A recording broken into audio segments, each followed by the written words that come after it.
my veins, I've been driving this train.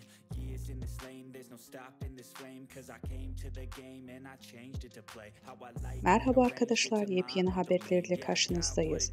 Elçin Sangu ile Yunus Özdiken, Loca romantizmi. Elçin Sangu ile Yunus Özdiken, günü Loca'da geçirdi.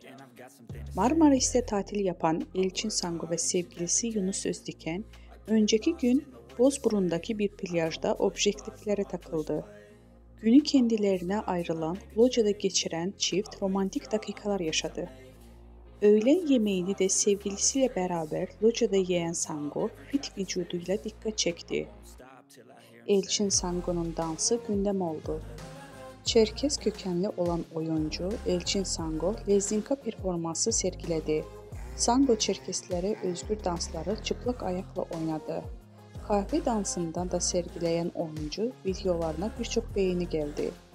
Elçin Sangu'nun hayranları "zarafet akıyor, çok güzel dans" gibi övgü dolu yorumlar yaptılar.